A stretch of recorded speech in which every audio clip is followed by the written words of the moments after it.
welcome everybody to our webinar on 3 marketing automation strategies that reduced user drop-off for early salary. I'm Ankita Kaushik, a customer content advocate and content manager at MoEngage and your host for this webinar.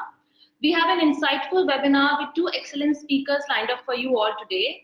This is a collaborative effort between EarlySalary and MoEngage. Let me take a quick minute to talk about MoEngage. MoEngage, for those in the audience who are new, is a marketing intelligent customer engagement platform that helps consumer brands build meaningful conversations with their audience and fuel growth. We have top brands in over 35 countries build one-to-one engagement across a host of digital channels, bringing these companies closer to their customers. We have been featured twice in Gartner's Magic Quadrant for mobile marketing automation platform. We recently also received the highest rating in Gartner Speed Insights Voice of the Customer report. As you can see, we work with a diverse list of clients from across the globe, providing them specific solutions to businesses' needs at scale. Now, let me introduce our speakers. First up is Anuj Ranka. He is a performance marketing head at EarlySalary and is currently pursuing his master's in business from Stanford University. His experience with working in multiple B2C companies like Forlenco, Langur, and now EarlySalary helped him gain comprehensive knowledge of customer behavior and expertise around leveraging customer LTV and subscription-based models. At EarlySalary, his focus is to expand digital initiatives on the app and acquiring new customers while optimizing CAC, that is customer acquisition cost. Hello Anuj, and thanks for joining us today. Next up is Nikhil Iyer. He is a senior product manager at MoEngage and manages the email and DPM side of the platform. His deep understanding and expertise in the emails and personalization have helped him and his team to support customers with issues such as email deliverability, email domain reputation, personalization for various channels, and customer segmentation. He is also skilled in various aspects of marketing automation tools and their know-how. Thanks, Ankita, for having me. Thanks, Nikhil, for joining us. Before we begin this webinar, let's do a quick technical check and go through some ground rules. If you can hear me, please click on the raise hand option that is on the right-hand side of your screen.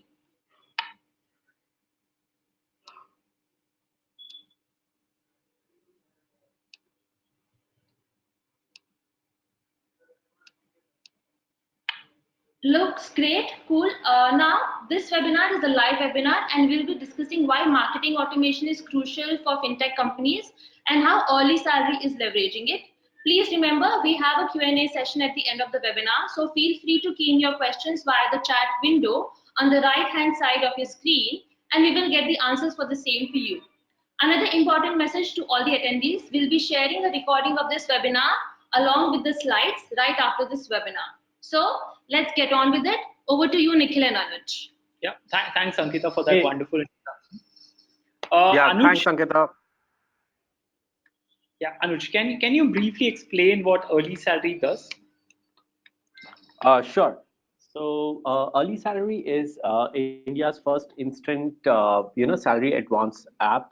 When I say what we do with salary advance is that for all the salaried professionals, from age 18 to 55, we ask them to download the app and provide instant cash direct to their bank account based on the proprietary algorithm called social worth score, which we run on backend to understand whether they are credit worthy. The primary factor is the salary, which is the component which we try to analyze and understand and how much amount we can give them.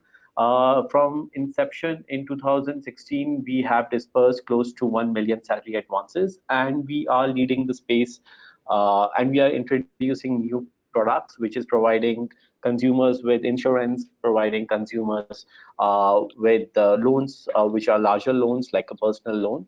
And so let's start with marketing automation. So you've led digital marketing at Forlenco, which was into furniture retail, and now you're with EarlySalary. So you can tell us how FinTech is different in terms of marketing automation challenges vis-a-vis retail, given that retail is at a more mature stage in terms of marketing innovation? Yes, as you rightly mentioned, Nikhil, that users which we target, specifically millennials, which are aged between 24 to 45, and our core audience being in an age range of 25 to 35 years. These are salaried professionals in day-to-day life. They're using Ola, they're using Flipkart, they're using Zomato, they are using Make My Trip, Clear Trip. They're also using Hotstar or Netflix. So precisely what I'm trying to say that they are digital savvy customers. They want experiences which are provided them digitally to be fast, to be accurate, to not provide any disturbance, at the same time to provide a lot of convenience. And this audience is adopting, has much more adopted the other industries which I talked about, and are much more matured in those industries. When it comes to financial services, and specifically when it comes to something which is related in terms of taking a loan, or basically investing, the audiences are looking for the similar experience. And in fintech, how the challenge is, from a marketing perspective for marketers like me, is to create experience for my audience which is similar to what they experience in other industries, but at the same time also make sure that I'm able to get the required information, I'm able to have the right kind of information to service my client in the right way. So fintech industry in that perspective is a little challenging from a marketer's point of view, because we want to make sure that we don't create any experience which basically dilutes the trust of a customer. Right. Interesting. So, how do you get started with marketing automation, Anuj? Also, once that we've started a marketing automation program, how do you reckon a marketer measure the ROI of this campaign, of this program, right? Given that there are so many complex steps involved, so what do you think is the other top three metrics that one should be looking at? So when we try to see that how do we set up, like that's your first question, that how do we start with marketing automation, is basically we think from a customer point of view. And as a marketer, I mean, what we and personally what I have tried to do is every time understand what is his journey. And let's say in case of early salary, a user journey is basically a little more complex compared to, as we discussed, compared to, let's say, his journey, what it was in Palenco when I was heading there. From a user perspective, a user needs to download the app. He needs to do a verification. Then a user needs to upload his details, his personal profile, information which we use to understand his credit worthiness. Then a user needs to finally, for depositing a cash directly into his account, he needs to provide his bank details and he needs to authenticate his KYC. And then finally, a consumer or a user is able to experience the full journey. Now, if you consider this, and if I, as a marketer, wants to set up marketing automation, the first step which I do is I understand each of these stages, and I understand what is the drop off in each stage. Like how many users are coming and doing install, and then how many users are dropping off from that stage to the next stage. And then I try to understand the stages which are important for me from a drop-off perspective, where the drop-offs are high. And I mark those stages as stages where I want to nurture a customer, where I want to set up some marketing, some communication, which helps a user in making a decision where my drop-off rate reduces. So that's the first step, where how do we decide, as a marketer, like which stages. So we define our user journey and define the stages. And now, how do we measure once we have set up the marketing automation, and like how do we decide on, let's say, first of all, like suppose we have decided the stages. Now the second part is how do we decide the channels. Now, in early salary case, let's say that when you look at the stages where a user has to basically put up his bank statement, and we see a lot of drop off happening at this stage. So we, as a set of marketers here, we huddle, we do a brainstorming session, where we try to come up with different hypotheses that why a user would be not submitting his bank statement. And let's say there could be a trust issue, that a user doesn't trust you in the first go to submit his bank details with you. The user could also not have that document right now, so unavailability of the document could be another reason. The third reason could be that the user is not willing to take that extra effort to go to his bank or to download the bank statement and then upload it. So a user is hesitant of doing a couple of more steps. So now, based on these hypotheses, we decide that how which channel will be able to solve the user state of mind. Let's say trust is his state of mind. Then I clearly see as a marketer that email, which is providing me with a higher real estate, can help me communicate to him that why he should trust me. What are the kind of testimonials, or what are the kind of loans which I've done in the past? What is my credibility? Am I approved by RBI? So different stuff which I can communicate. So I decide that okay, email will play a very pivotal and an important role in this stage. Suppose it's a stage where a user is, let's say the case is that a user is not willing to do the step. He feels that there are too many steps and I don't want to do it. So we basically try to use smartly a push which talks about the gratification, which tries to think from a user perspective that okay, if you do this, what is it that you will be rewarded with? Like what's the end goal which we can glorify and show him, which can excite him that okay, let me do these steps because there seems to be something more rewarding for me. So I fundamentally, it's important to understand from a user state of mind perspective and adopt and like to put yourself in the user's shoe and try to experiment on different scenarios. Try to see that which scenario is really striking the chord where the drop-off rates are reducing, and then try to formulate that as the marketing automation, channel mix for that particular stage. And you keep doing it for your crucial stages till you achieve all the stages synchronized and automated in the right way. uh, I mean, and I would like to say that when this is the core of how you set up your marketing automation, the measurement really becomes simple, because what you're measuring is that how your drop-off rates are reducing. You're measuring that how the people who are receiving your communication are, is it first of all, like, so for example, you set up a communication funnel which is simple as, did people receive it, is your step one. So is it going the right way? Are people engaging with it? Like, is it talking the right thing?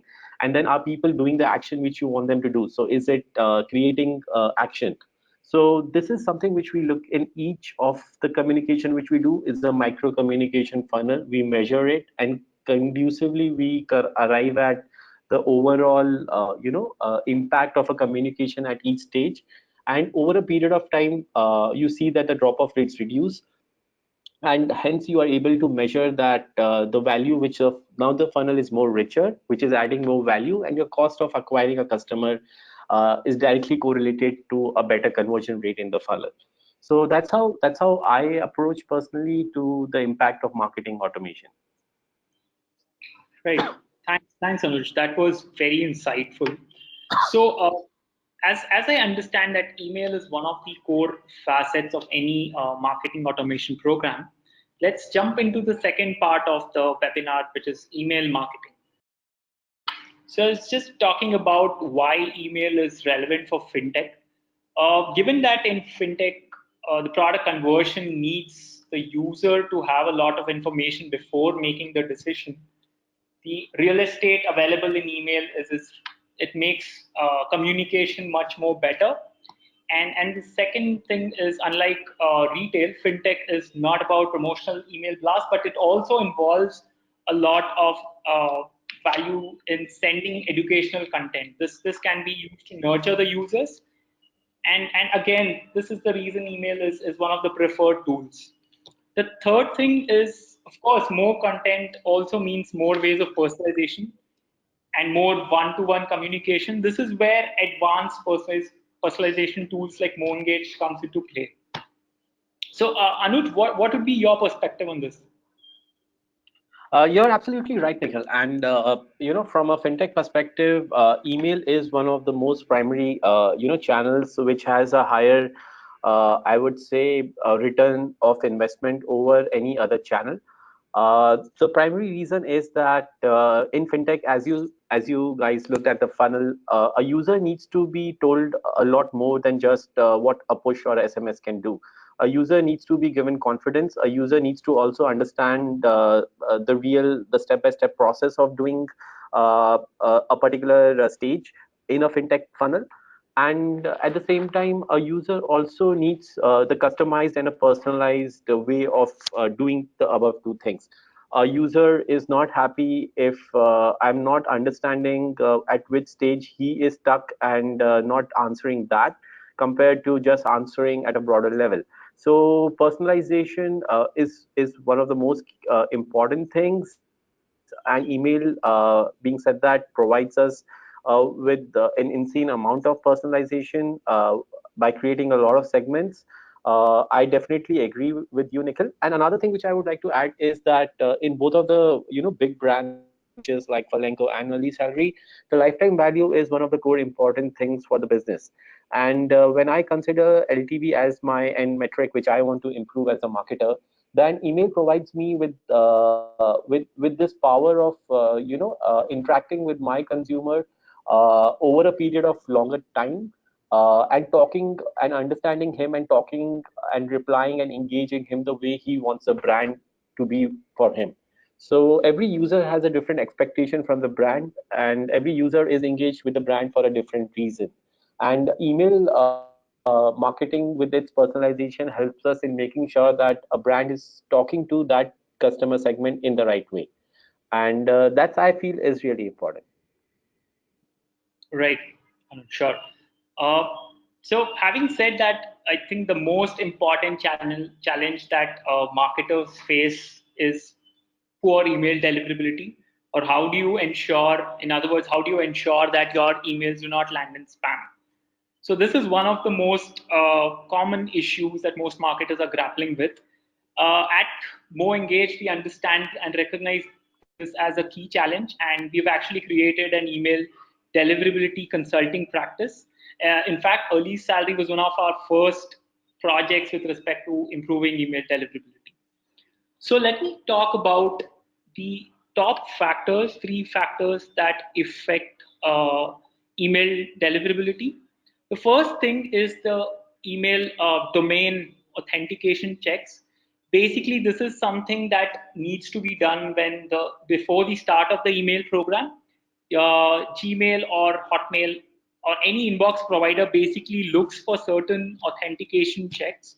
Here it's SPF and DKIM, and basically by configuring this, you are building credibility with these ISPs. The second part with respect to infrastructure is if the sending volume is too high, then it's always recommended to have your emails on a dedicated IP, because this way your email performance is actually insulated from other email performance, other brands email performance, if that they were on the same shared IP, right? At MoEngage, we ensure that the consulting team takes the setup end to end and ensures that each domain gets its dedicated IP. The second important factor, often underrated factor, is the list management. So again, Gmail and Microsoft expect marketers to do permission-based marketing, which means that you are expected to acquire your users organically. Acquiring users from a third-party list is a big no. And once you acquire, you also have to ensure that the opt-ins and the unsubscribes are in place, right? And the third part is, of course, once the list is acquired, you also have to do list maintenance, which means that any user who's not interacted over emails for, let's say, last 6 to 7 months, they have to be removed. Basically, sunset all the inactive users from your audience list. The third part is, of course, the message content. So again, there are various trigger points in a message that could lead Gmail or Microsoft to classify your email message as spam. The top three things would be spammy words, and spammy words would be something like using free or discount or cash or things like that. Especially since if the email is about communicating a financial product, then the marketer has to be very, very careful in using the right words. The second part is the image to text ratio. So earlier Gmail used to have a very strong algorithm to screen the text part of the email, and that's why spammers started using single image emails to bypass this. But then again, Gmail's algorithms have kind of adapted and evolved, and now having a single image email is a big no-no. So we always recommend our clients to have at least 40 to 50% text in an email template. The third part is about the links. So, so link shorteners are not recommended. The links have to work. They should point to a legit domain. So these are some of the factors which affect the content or message. And at MoEngage, again, we ensure that we review and test templates, perform various rendering tests before every campaign, and only then the campaign goes live. So next, let's take a real example of how EarlySalary was able to improve email deliverability and reduce drop-offs. So basically, EarlySalary's emails were landing in spam. That was the problem, and the email program was not very effective. And as Anuj mentioned, this was a very important channel for them because this was mainly used to get users back to the user journey, nudge users back to the user journey. So first, what we did was we did a complete email audit. So email engagement audit here actually it refers to performing checks on 30 to 40 different things, starting right from infrastructure, the domain reputation, IP reputation, checking if the domain or IP are listed in any of these blacklists, and performing various other tests to see if there are any other filters, finding out issues with your email domains. That's the first thing. So this kind of helped us to identify 3-4 problem areas. So the first part was to repair the content. So basically here we found out that the image hosting domain was one of the issues that was causing the emails to land in spam. Now this is not very obvious or straightforward. So basically the domain that was where the images were hosted had a bad reputation and had a history of sending spam emails on Gmail, right? So that was the problem. And once we moved the images to another healthy domain, things started improving. The next part was, of course, to work on the templates, improve the image to text ratio, have more text. That way, it appears to be like a legit mail. And of course, combine this with personalization. It proved to be very effective.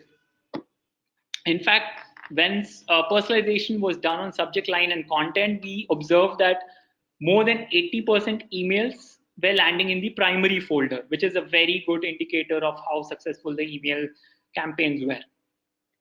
The last part was, in addition to the content and the audit, we also worked on the user segmentation. So normally, since it was in the beginning stages of repairing, domain repair stage, what we did was we created micro segments based on the historical activity of the user, and we ensured that we targeted the active users first. So these micro segments were optimized for frequency and send time, which means that for each microsegment we had different templates, and we were sending the emails at an optimized frequency and at a particular time. Again, these were analyzed based on tests and historical data. And as you see, the results were pretty encouraging. We were able to improve the email deliverability rate by 90%, which means more than 90% emails were actually landing in the primary folder. The CTRs were again one of the key metrics that Anuj had mentioned. was important for marketing automation. That improved by 9%. And overall, we were able to reduce the drop-off rate by 5%. So that is how we repaired, or that's how we worked, improved the email deliverability for early salary. Anuj, what will be your 2 cents about this? I guess, Nikhil, and I mean to all the people who are part of this webinar, I personally feel that it's very normal to face a lot of problems when you start a email channel or when you introduce email as a channel in your set of marketing tools. And sometimes the data which we have is not clean, and sometimes the domains which we already think are there set up are not the best, or there could be some other problems, as Nikhil mentioned. The most important part which I feel is that if you have a large team in your organization and which can solve among yourself, like you have a strong tech team and you have your internal servers, then then the case is different, that you will not face problems like these. But if you are a part of a marketing unit which is trying to grow and which is part of a small startups or a mid-scale startup to some extent, you would see that you need partners which can really go in depth and solve for a lot of these things. And sometimes it's important to invest a lot more in collaborating with the partner in providing the support. So I think, Nikhil, one of the key things is that I was really happy that MoEngage was able to invest that much time, and at the same time we also committed ourselves to enable MoEngage to help us to the last level. So that really worked out well eventually, where we see that my CAC reduced, and as a marketer, I am today very happy to have a robust email marketing channel. Sure, Anuj. Thanks for that. Thanks, Anuj, Nikhil, a lot. This was a really insightful, factual, actually, webinar that had best practices, that had a case study as well, that MoEngage and EarlySalary worked on together. All right, thank you for the polls. Now we'll go on to the questions. We have quite a few questions, but we only have time for 2 questions. So I have divided one question between Anuj and one between Nikhil. So Anuj, somebody wants to know, apart from email engagement, what is the other engagement channel that is critical for a fintech company, and why? Okay. Apart from email engagement, another channel which we see, which is really important for us, is push notification. And why push notification is important? Because primarily, most of the fintech companies are enabling consumers by an app adoption and app servicing. Because as I mentioned, fintech businesses are about LTVs. They are not about one transactions or two transactions. It's about a user, and it's about user loyalty. And it's a proven fact that users and your app use subscribers are more loyal and have a more LTV compared to a mobile or a web user. So having said that, push notifications, and here push notifications are in-app notifications, and then your regular push notifications are really important, because you are able to basically solve in a real-time basis a user problem. So I would, as a marketer and from my experience in EarlySalary, would say that push notification is the next channel for us. Thanks, Anuj. Next question is for you, Nikhil, and somebody wants to know, how do you analyze domain health? Oh, that's a great question, Ankita. So basically, uh, any inbox or all the popular inbox providers like Microsoft, Gmail, actually provide an application, a platform where a marketer can give the domain name and can check the health of any domain. This is we most marketers that we come across are actually did not use this feature.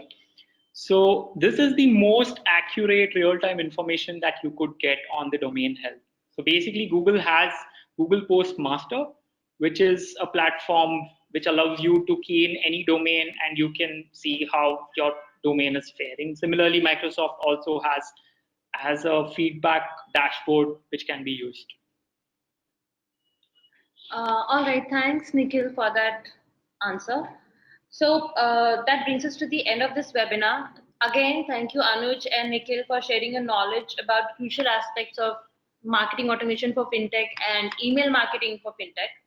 A big thank you for the audience for staying with us and showing active participation.